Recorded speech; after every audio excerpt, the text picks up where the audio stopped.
Salut tout le monde, j'espère que vous allez bien. Je vous retrouve enfin pour ma première vidéo YouTube. Et cette première vidéo YouTube, je voulais faire un petit FAQ sur comment devenir diététicienne. Et du coup, je me suis dit pourquoi pas faire en même temps une recette. Une recette de pizza express et saine. Et je me suis dit pourquoi pas répondre aux questions et en même temps faire la recette avec vous. Donc c'est parti! Je regarde la recette sur mon iPad parce que du coup c'est mon téléphone qui filme car je n'ai pas encore le matos pour être youtubeuse. Il faut 3 pots de fromage blanc, il me faut un demi-pot d'huile, une pincée de sel, 3 pots de farine blanche, 2 pots de farine complète et un sachet de levure. Et après donc il faut commencer à mélanger le fromage blanc avec l'huile, le sel et l'origan et ajouter la farine blanche et complète ainsi que la levure et mélanger avec la maryse. Mais où est-ce qu'elle est? Oh non, mais c'est pas possible.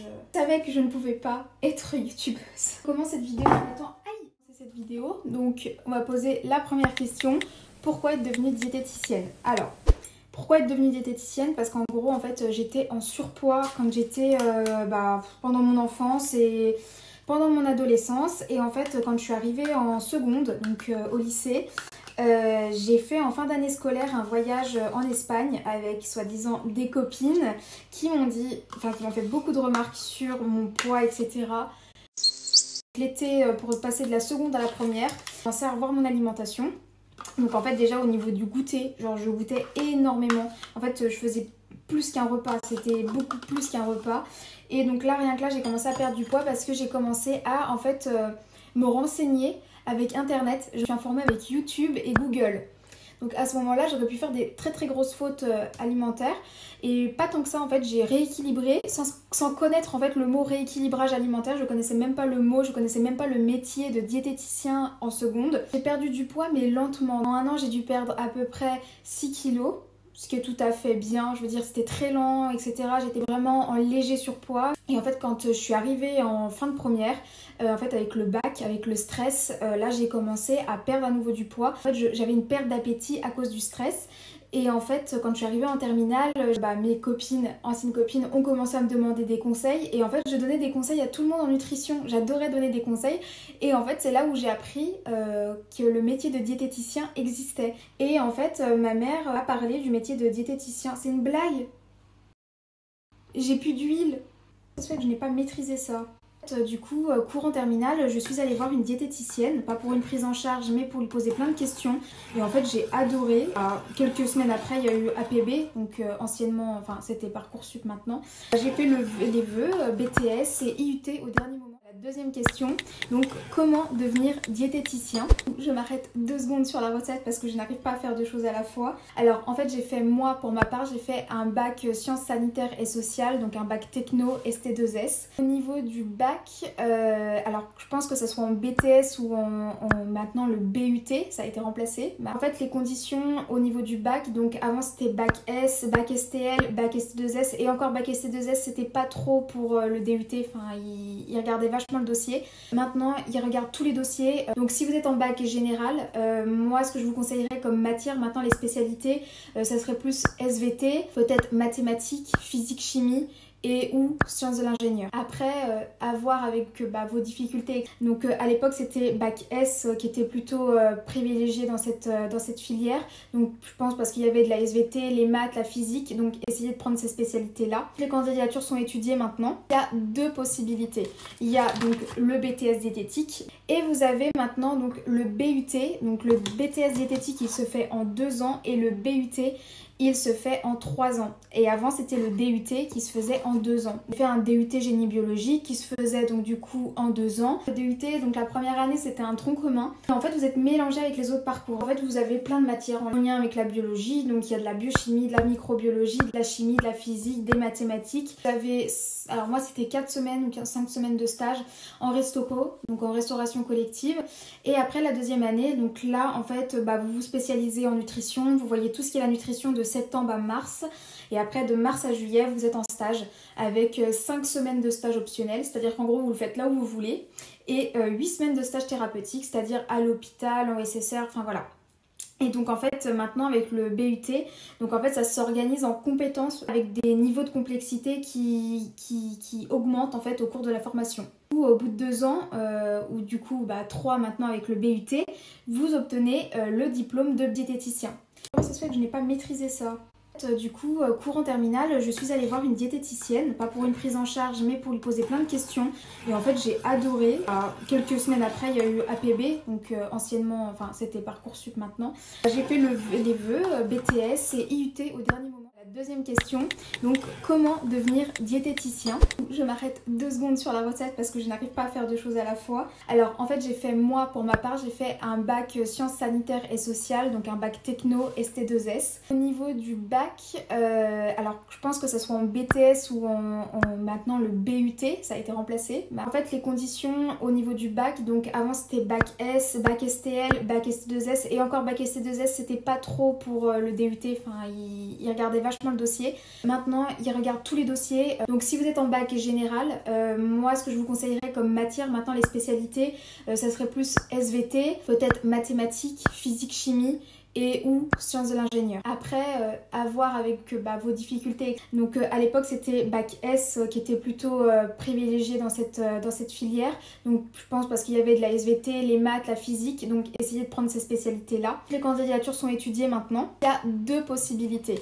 Il y a donc le BTS diététique et vous avez maintenant donc le BUT. Donc le BTS diététique il se fait en 2 ans et le BUT il se fait en 3 ans. Et avant, c'était le DUT qui se faisait en 2 ans. J'ai fait un DUT génie biologique qui se faisait donc du coup en 2 ans. Le DUT, donc la première année, c'était un tronc commun. En fait, vous êtes mélangé avec les autres parcours. En fait, vous avez plein de matières en lien avec la biologie. Donc, il y a de la biochimie, de la microbiologie, de la chimie. La différence, je pense, avec le BTS, c'est que le BTS, en fait, vous, dès la première année, vous êtes direct dedans. Vous voyez directement tout ce en lien avec la nutrition, etc. Ce que nous on fait que vraiment à partir de la 2e année, mais maintenant avec le BUT, c'est pour ça que je pense qu'ils l'ont créé en fait, c'est pour aborder la nutrition dès la première année, je crois au 2e semestre. La différence avec le BTS, c'est que aussi au niveau des examens, les BTS en fait ils ont vraiment des examens finaux à la fin de la 2e année, alors que nous le DUT c'est du contrôle continu. Le BTS il est aussi intense que le DUT et du coup le DUT c'est, donc là je vous parle vraiment avec mon expérience, c'est vraiment intense parce qu'en fait le contrôle continu vous êtes tout le temps en train de réviser, tout le temps dedans. Il n'y a jamais de moment un peu où vous relâchez parce que même après un examen, il faut en réviser un autre parce que la semaine d'après ou dans 2 semaines, il y a un gros examen qui arrive et du coup voilà. Un peu le truc chiant en fait du DUT, c'est que du coup, tu es tout le temps dans le stress. Enfin moi, pendant 2 ans, j'ai tout le temps été dans le stress. Au bout de 3 ans, vous obtenez pour le BUT le diplôme de diététicien maintenant et pour les BTS, au bout de 2 ans, vous obtenez le diplôme pour être diététicien. Maintenant, 3e question, où peut-on exercer? Alors, donc, soit en fait tu peux exercer dans le cadre en fait d'une activité salariale, soit tu peux exercer dans le cadre libéral en fait. Tu peux exercer au sein de différentes structures, ça peut être dans les établissements de santé publique ou privés, ça peut être des réseaux de santé, des organismes médico-sociaux, ça peut être des hôpitaux, ça peut être des SSR, ça peut être des structures associatives, centres de cure thermale, ça peut être des comités départementaux d'éducation à la santé, ça peut être des centres sportifs, ça peut être des maisons médicales, ça peut être des collectivités territoriales, des organismes institutionnels, des organismes de formation, ça peut être dans les entreprises de restauration collective, ça peut être dans des organismes de recherche fondamentale et appliquée, ça peut être dans les industries agroalimentaires ou les cabinets libéraux. Donc voilà, il y a plein d'endroits où exercer et c'est ce que je kiffe avec ce métier, c'est que tu peux exercer dans plein de 4e questions. Donc si on veut continuer nos études, où peut-on continuer? Si tu veux en fait faire des études courtes, donc je vais parler maintenant pour les BTS. Je pense que si tu as fait un BTS, tu peux faire une licence pro si tu as vraiment pas si tu as envie de faire des études courtes, etc. En fait, la licence pro, en fait, ça va permettre d'approfondir tes connaissances après le BTS. Ça peut être dans le domaine de la prévention de la santé publique, ça peut être dans la qualité, la sécurité alimentaire, l'agroalimentaire. Autrement, tu as également les DU. Donc les DU, c'est les diplômes universitaires en nutrition et en diététique du coup. Donc il y en a plein et ça se fait en fait en université. Et autrement, tu as les formations. Donc pour le coup, c'est des formations qui sont souvent payantes et qui sont pas mal chères, mais après tu peux te renseigner. Moi, pour ma part, j'ai fait une licence générale qui s'appelle licence santé publique en école de santé publique à Nancy. Donc pour devenir chargée de projets en prévention et en promotion de la santé. parce que suite à un stage je m'étais dit pourquoi pas venir charger de projet pour mener des projets et tout, ça va m'apprendre plein de compétences, besoin de ça parce que j'avais pas eu le temps de le voir en DUT. J'ai appris plein de trucs, la licence. En fait après donc tu peux continuer donc en master, donc il y a plein de masters, tout dépend de ce que tu veux faire vraiment après, si tu veux te spécialiser dans la qualité, dans la recherche, dans le développement durable comme j'ai pu faire. C'est important de savoir ce que tu veux devenir parce que au début moi j'avais des masters qui m'intéressaient mais forcément le métier derrière ne m'intéressait pas forcément. J'ai voulu faire depuis le départ après mon IUT, c'est d'être chef de projet en nutrition. Alors après forcément ça s'est affiné au cours du temps parce que j'ai découvert des nouvelles spécialités, des nouveaux domaines autour de la nutrition, vraiment plein de trucs. Et en fait, t'as plein de masters qui sont en lien avec ça, donc t'auras pas de mal à trouver. Et du coup, j'ai continué en master alimentaire, agroalimentaire et développement durable. Et à la fin, je vais sortir avec un métier, genre j'aurais jamais pensé que j'allais sortir avec ça, c'est responsable RSE ou chargé de mission en développement durable. Et jamais j'aurais pensé finir après mon IUT avec ce métier. Maintenant, je vais passer à la question 6 ou la question 7. Quel est le salaire d'un diététicien ? Alors en fait, encore une fois, tout dépend du lieu où tu travailles. Je pense que si tu travailles en libéral, déjà les honoraires en fait d'un diététicien, ils sont libres. Ça peut aller de 25 € à 60 € la consultation. Donc puis ça dépend aussi du lieu où tu exerces. Les grandes villes, c'est souvent un peu plus cher. Donc voilà. Dans un établissement de santé, je dirais que environ la fourchette, je pense qu'environ c'est 1500 € brut quand tu commences au tout début. De la recette, j'ai fini ma pâte qui est assez élastique comme dans la vidéo. En fait ce que je vais faire c'est que je vais venir maintenant étaler ma pâte et je vais la mettre donc au four et après je vous montrerai juste après la cuisson, même si je finis les questions, donc parce que je suis à la dernière et la dernière question c'est quels sont les points positifs et négatifs d'être diététicien. Les points positifs du métier, moi je dirais déjà en premier, c'est qu'en fait c'est un métier qui évolue sans cesse. En fait on se renouvelle sans cesse, il y a tout le temps des recommandations qui sortent, il y a tout le temps des nouvelles recherches scientifiques qui sortent. Après je dirais que le deuxième point, c'est le fait qu'on puisse travailler dans différents lieux. Comme je vous ai dit tout à l'heure, on peut travailler dans plein de lieux différents.